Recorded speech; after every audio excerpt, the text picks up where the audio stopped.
Baik, di sini saya akan menjelaskan tentang kloroplas. Kloroplas umumnya merupakan organel bermembran ganda.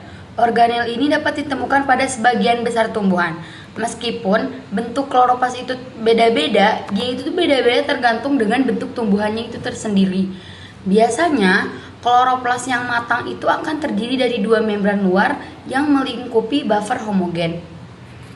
Disinilah reaksi fase gelap terjadi, di mana yang terjadi pada lapisan penyangga beberapa manik-manik yang tertanam di setiap biji. Dan di setiap biji itu terdiri dari tumpukan tilakoid yang terikat membran dan dengan bentuk yang pipih. Terus kantungnya juga berbentuk cakram atau diskoid. Kloroplas. Yang pertama, kloroplas mempunyai membran ganda, yaitu bagian luar dan dalam. Membran dalam dan membran luar kloroplas dibatasi oleh ruang antar membran atau intermembran. Membran ganda ini mengelilingi matriks Frida yang disebut stroma. Yang kedua, stroma. Stroma memiliki kandungan enzim yang dapat digunakan untuk menangkap CO2 dan mereduksinya.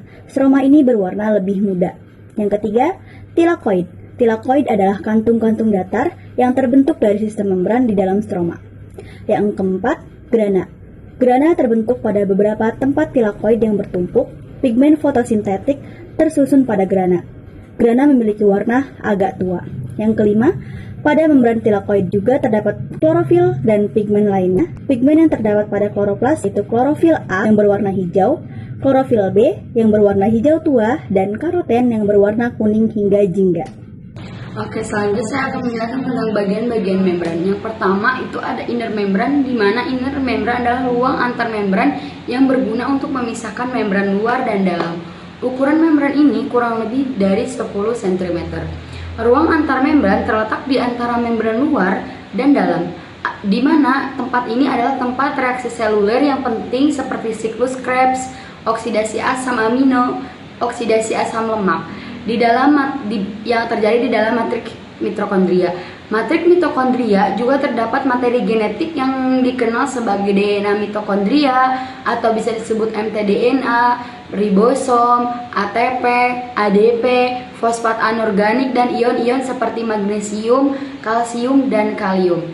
Oke, yang kedua itu ada automembran atau bisa disebut dengan membran luar, di mana membran ini ialah struktur kedua kloroplas atau disebut juga dengan membran luar. Komponen ini digunakan untuk mengatur keluar masuknya material padat atau cair pada membran. Membran luar sangat permeabel, digunakan untuk mentransfer molekul yang lebih kecil dari 10 kilodalton tanpa selektivitas dan menutupi ruang intramembran antara membran dalam dan luar kloroplas. Bagian ketiga dari kloroplas adalah membran dalam. Dimana bagian ini sering disebut dengan membran utama yang berfungsi untuk membatasi stroma dan sitosol. Yang keempat yaitu tilakoid. Tilakoid adalah sistem membran yang terdiri dari kantung pipih tilakoid berfungsi sebagai pusat reaksi terang.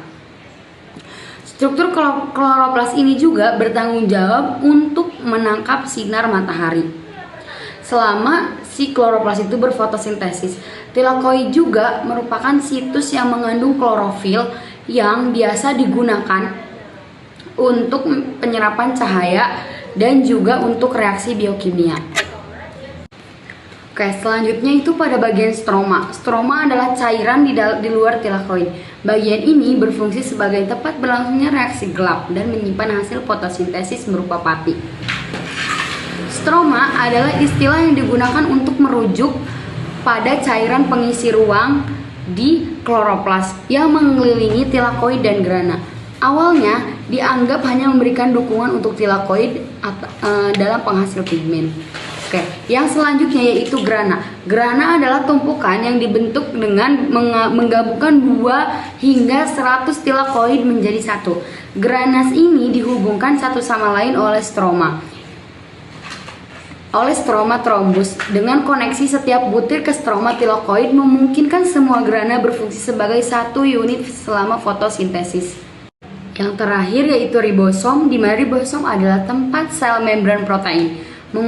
Fungsi ribosom pada sel tumbuhan dan makhluk hidup lainnya adalah untuk membentuk protein dan mensintesiskan protein di dalam sel. Sel yang harus diproduksi untuk mempercepat proses biologis. Setiap ribosom terdiri dari RNA dan protein. Kloroplas memiliki dua fungsi. Yang pertama, berperan dalam fotosintesis, yaitu reaksi terang atau fosforilasi dan fotolisis, dan reaksi gelap membentuk glukosa.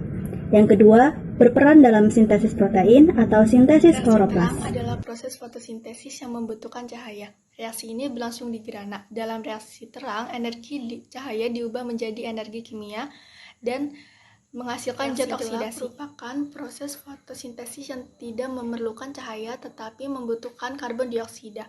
Reaksi ini terjadi di stoma. Dalam reaksi gelap, ada reaksi siklis yang membentuk gula dari blok bangunan karbon dioksida dan energi. Energi yang digunakan dalam reaksi ini diperoleh dari reaksi gelap. Oleh karena itu, reaksi gelap terjadi setelah reaksi terang lengkap. Siklus gelap tidak memerlukan sinar matahari untuk mengubah senyawa yang mengandung karbon dioksida menjadi gula.